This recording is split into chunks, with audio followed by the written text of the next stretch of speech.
ちは、マリーです。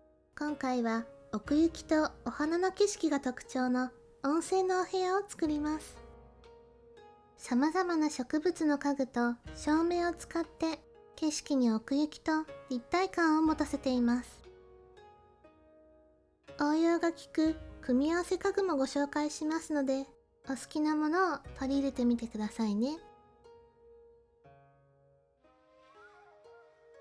まずは下準備です。床の内装はマス目のあるセラミックフローリングに、天井照明はラザハンシーリングライトに変更します。それでは作っていきましょう。まずお部屋の真ん中ラインの奥から5マス目に目印としてエリクサーボトルを置きます。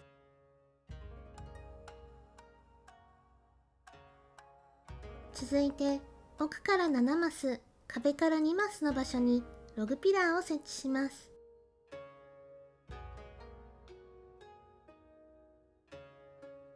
反対側にも同じように設置します。ウッドスラットパーティションを奥から6マスの場所に3つ設置します。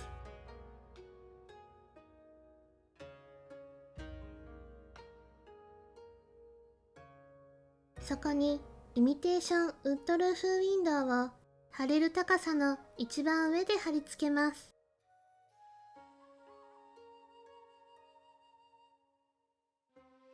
両側にも同じ高さで貼り付けます。左のウッドスラットをグリッドで3回転させてから、ウッドルーフの角がピラーに接する場所に移動させます。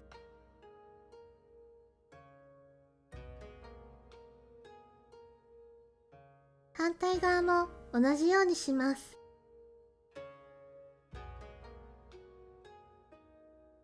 真ん中のウッドスラットを後ろに下げて、左右のウッドルーフの間を埋める場所に設置します。天井を見て、ウッドルーフと照明のバランスが悪ければ、左右のウッドスラットの位置を修正しましょう。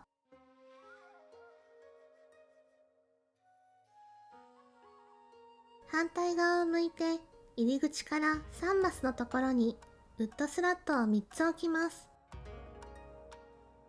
先ほどと同じようにウッドルーフを貼り付けます。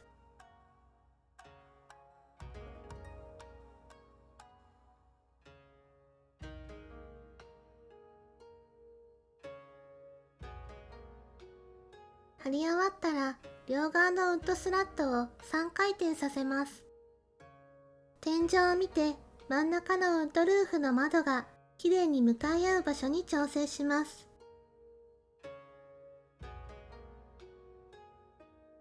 いい感じですね。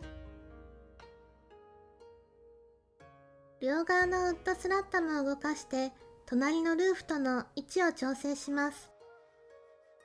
この部分の角を合わせるイメージです。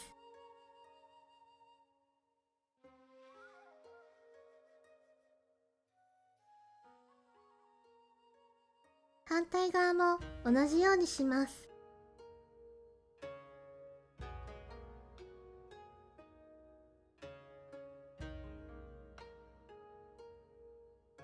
真ん中のウッドルーフがどちらかに寄っていたら、ここで修正しておきましょう。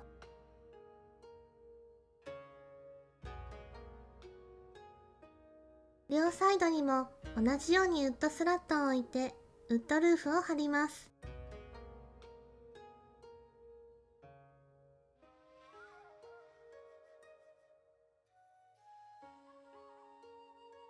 ウッドルーフが間にきれいに入るように設置します。この部分の重なり方が左右どちらかに偏っていないかチェックしてみてください。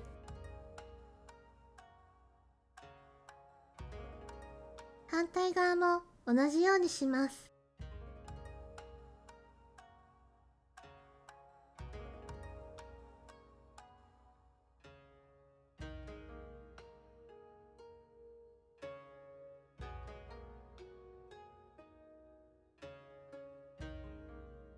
ここまでできたら天井全体を見回してウッドルーフの高さ、重なり方をチェックします。カメラを回すと酔う方がいらっしゃると思うので、今回はしませんが、ウッドスラットの外側からもカメラを回して不自然な場所がないかどうかを確認しましょう。確認できたらウッドスラットを剥がす作業をします。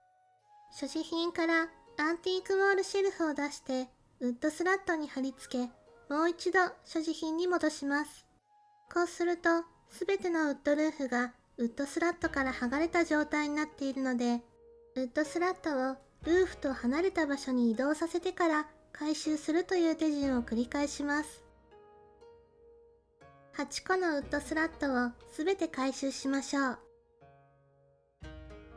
最後にもう一度ウッドスラットを取り出してダウンライトウッドロフトを貼り付けます。天井の真ん中を埋めるようにロフトの縁が見えなくなる高さに調節します。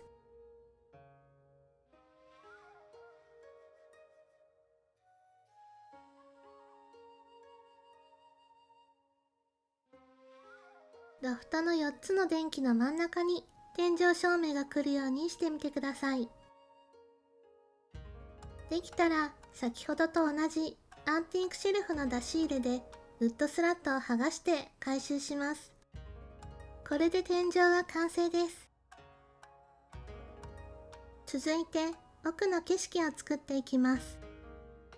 もぐもぐソファーを取り出して壁寄りの見やすい場所に設置します。ソファーの近くにウッドスラットを縦向きに置きます。ウッドルーフウィンドウを取り出してモーグリのポンポンだけが見える位置でウッドスラットに貼り付けます。ウッドスラットとルーフをさらに2セット作ります。1つ目のルーフと高さを合わせましょう。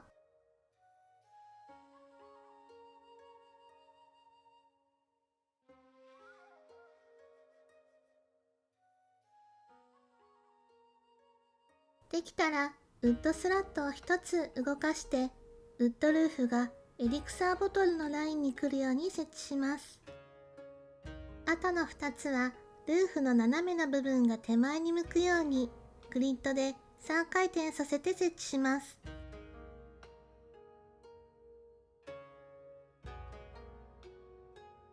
反対側も同じようにします。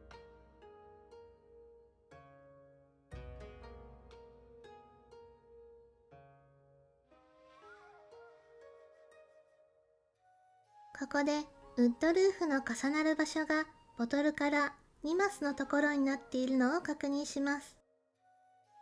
できたらアンティークシェルフの出し入れでウッドスラットを剥がして回収します。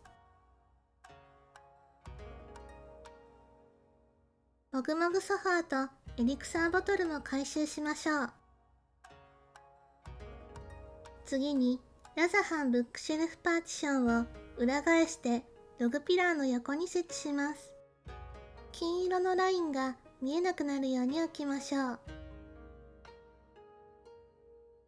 反対側には色違いのものを置きます。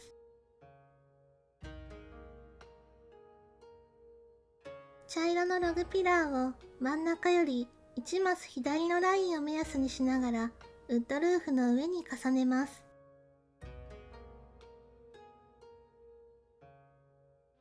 その左後ろに緑のログピラーを置きます。ここを起点に背景のステージパネルを置いていきます。紫のステージパネルをグリッドで3回転させてピラーにつなげるように設置します。次に黒のステージパネルを反対向きに3回転させて今のパネルにつなげます。黒のパネルをもう1枚ラザハンパーティション側とつなげるように置きます。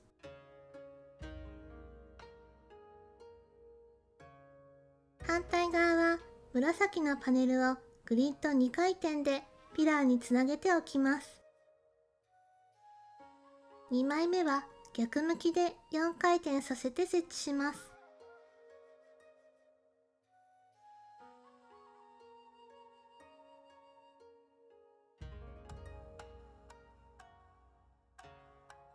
3枚目はラザハンパーティションからつなげます。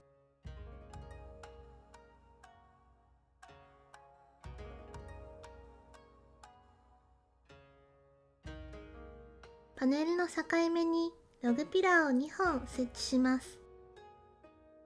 2本目は1本目の右後ろになるように少し前後させておいてください。上から見ると M のような形になっていますね。このままだとガタガタに見えますが、この後綺麗な景色を作っていきます。白金用ダンスを裏返してウッドルーフから4マスのラインの場所に置きます。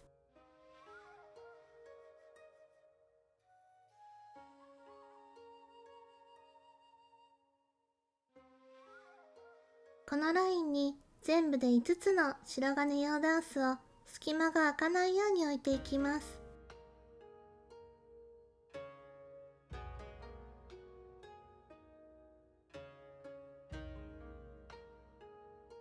オリエンタルバスタブをウッドルーフとタンスの間に置きます。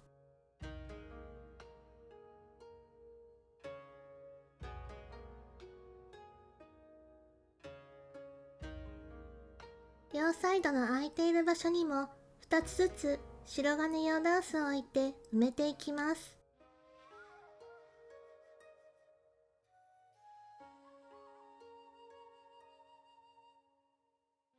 ここから景色作りです。土間水木を取り出して一番左側に置きます。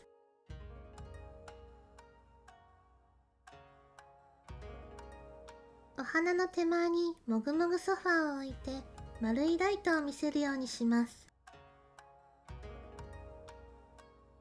ここは設置の目印があまりないのでバランスを見て都度調整していきます。もぐもぐソファーをさらに2つピラーの横に並べます。ピラーから遠い側のライトは壁に埋めて小さく見えるようにします。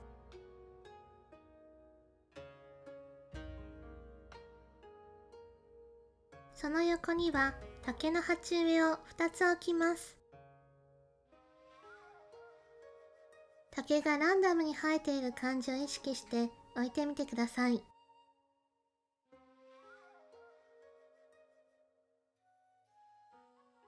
さらにピロソポスラウンドテーブルを土間水木と竹の間に置きます。手前の土間水木が明るい色のピンク、奥の竹が暗い色の緑で、ピロソポステーブルにはピンクと緑がどちらも入っているので、色のグラデーションと設置場所の2つの要素で奥行きを表現しています。ここに照明を2つ追加します。ダウンライトアットロフトを今作ったエリアの上に貼り付けます。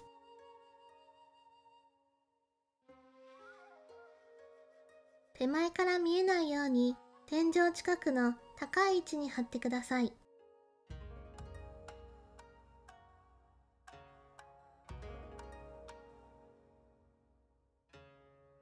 次にアンティークウォールシェルフを近くの壁に貼って、その上にキャンドルセットを置きます。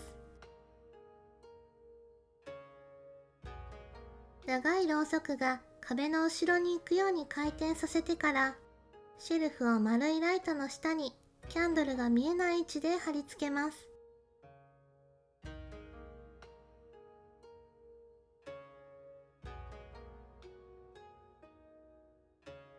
貼れたら所持品からエリクサーボトルを出してもう一度所持品に戻し、アンティークシェルフを剥がして回収します。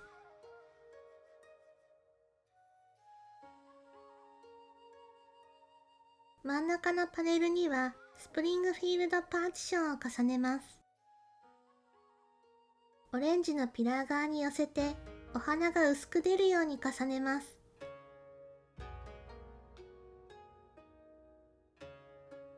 ヒーリングリリーウォールランプを今置いたお花の下に来るように貼り付けます。さらにピラーの下あたりにウォールプランターを貼り付けます。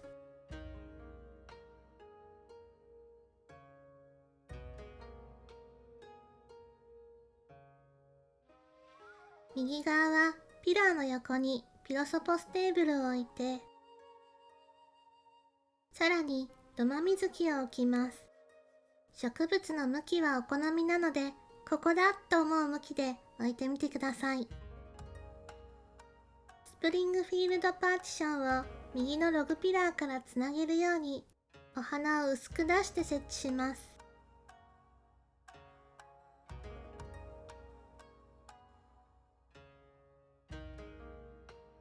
もぐもぐソファーを手前寄りに一つ、奥に一つ置きます。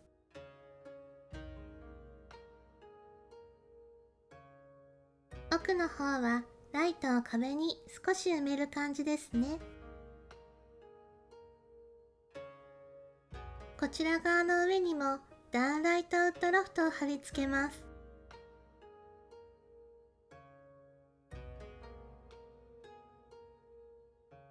ウッドスラットパーティションを2つ取り出してお風呂の中に置きます。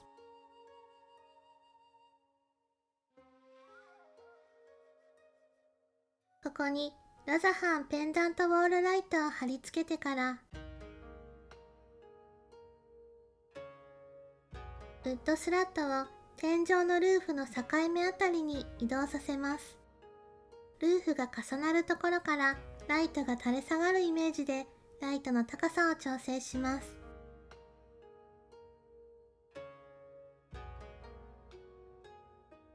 もう一つも同じようにします。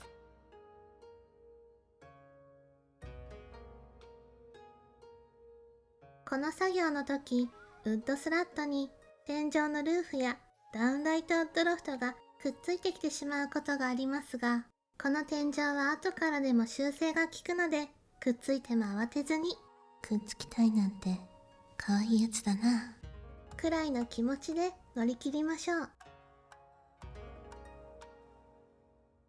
できたらアンティークシェルフの出し入れでウッドスラットを剥がして回収します。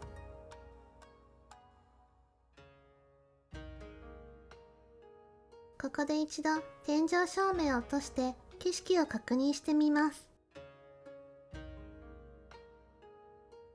照明の当たり方や家具のポジションを遠くから見てチェックしましょう。次は玄関を作っていきます。ラザハンブックシェルフパーティションを本棚が後ろになる向きで、入り口から3マス、中央から3マスのところに設置します。反対側も同じようにします。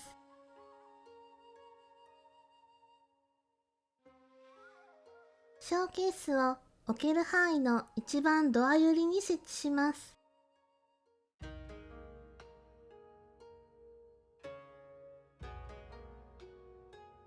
同じように置ける範囲の一番ドア寄りにステージパネルを設置します。ブックシェルフシークレットパーティションを裏返してショーケースの縁が見えなくなる場所に設置します。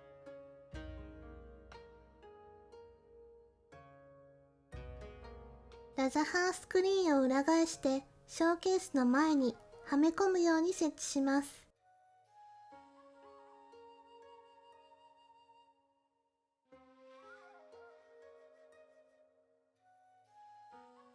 倉庫からダウンライトウッドロフトを取り出してドアの上の天井付近に持っていき、サブメニューの配置するから設置します。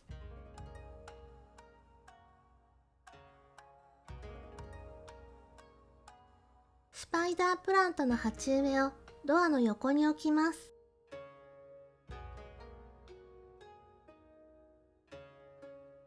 反対側は倉庫からウォールプランターを取り出してサブメニューの配置するから設置します。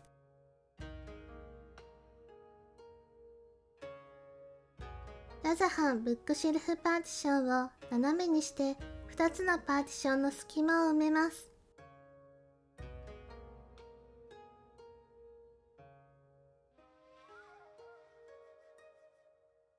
反対側には色違いのパーティションを使います。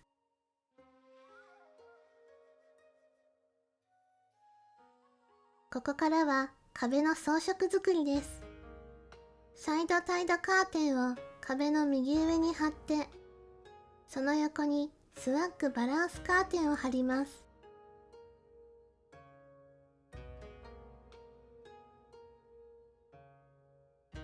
さらにステージカーテンも貼ります。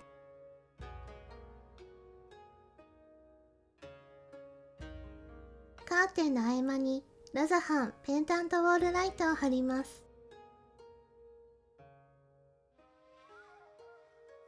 ステージカーテンの横あたりがいいですね。続いてラザハンラウンドテーブルを壁に半分埋めるように置きます。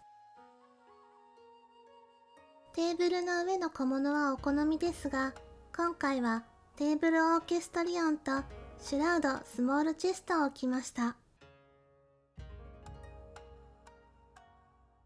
次は今回のおすすめ組み合わせ家具です。ウッドスラットパーティションにピクチャーフレーム G2 を貼り付けます。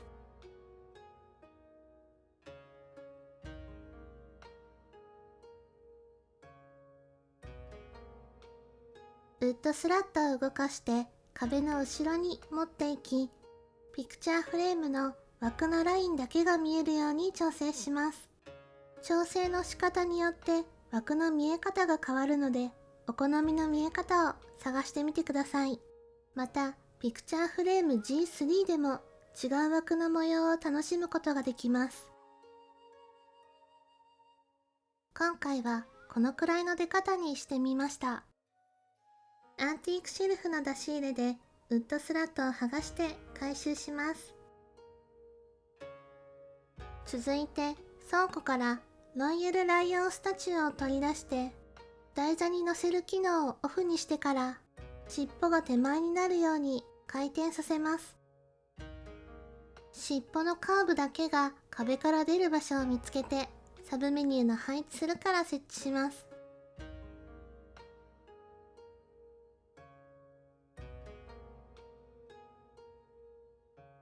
さらに倉庫からザナラーンランタンを取り出して尻尾の上に来るような場所でサブメニューの配置するから設置します。他のパーティション系家具の場合、こうするとピクチャーフレームがパーティションの手前に貼り付いてしまうのですが、ラザハンブックシェルフパーティションの裏側は手前に貼り付かず壁掛け家具が埋め込めるので、壁掛け家具の表現がとても広がります。ぜひ覚えておいてください。ここでまた天井照明をゼロにして全体の雰囲気を確認します。落ち着く明るさですね。反対側もラザハンパーティションを利用します。ウッドスラットにオリエンタルステンドクリスタルを貼り付けます。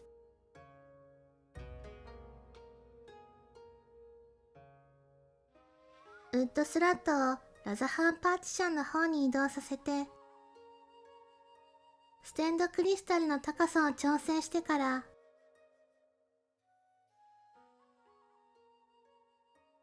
先ほどのピクチャーフレームと同じようにウッドスラットの微調整でステンドグラスの見え方を変化させます。今回はお花の部分だけに色がついているような見え方にしてみました。アンティークシェルフの出し入れでウッドスラットを剥がして回収します。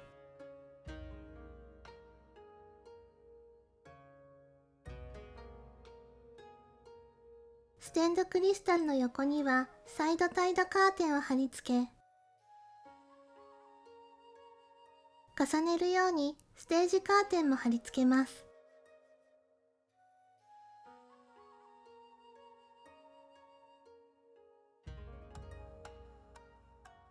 こちらの壁には組み合わせ棚を作ります。白金本棚2つを縦向きにして向かい合わせに壁に埋め込みます。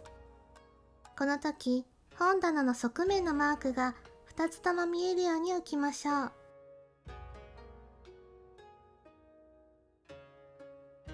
白金用ダンスを裏返して本棚の手前に置き、その上にキャンドルセットを置きます。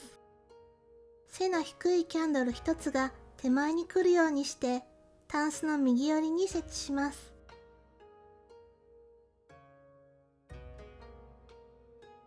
置けたらタンスを壁側に押し込んで、キャンドルが1つだけ見える位置に調整します。次に倉庫からアクアリウム G1 を取り出して台座に乗せる機能をオフにしてから、キャンドルの周りの枠に見える場所でサブメニューの配置するから設置します。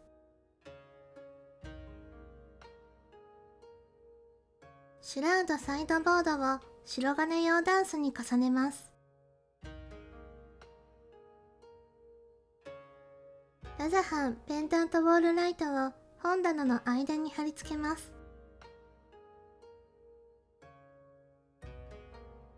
これで棚は完成です。こちらも天井照明を落として確認します。ステンドグラスの光が映って綺麗ですね。このまま仕上げていきましょう。お風呂の近くにフラワーアレンジドケージを置いて、ケージの中にラザハンテーブルランプを入れます。お花の影がきれいに見えるように調整しましょう。お風呂の中には椅子として縁台を仕込みます。座りたい向きに合わせて置いてみてください。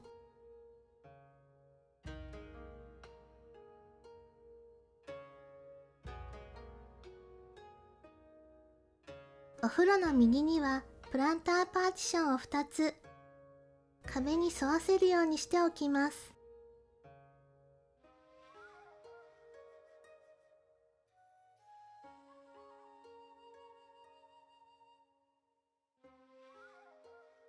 ユールモーディバー2つを、1つは真横のまま少し左寄りに、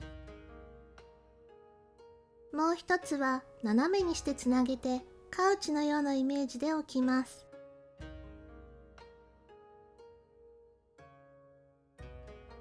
ここで所持品のアンティークウォールシェルフを倉庫に移します。倉庫からアンティークシェルフを取り出してソファーの座る面のすぐ下にサブメニューの配置するから設置します。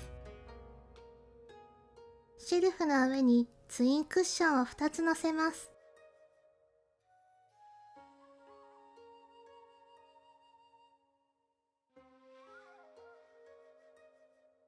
所持品からエリクサーボトルを出し入れしてアンティークシェルフを剥がして回収します。ソファーの下にゾナランランタンを仕込みます。クッションを下から照らすイメージですね。後ろを向いてウォールプランター方面にコームドウルラグを取り出し、ラザハンパーティションのラインに合わせて2枚設置します。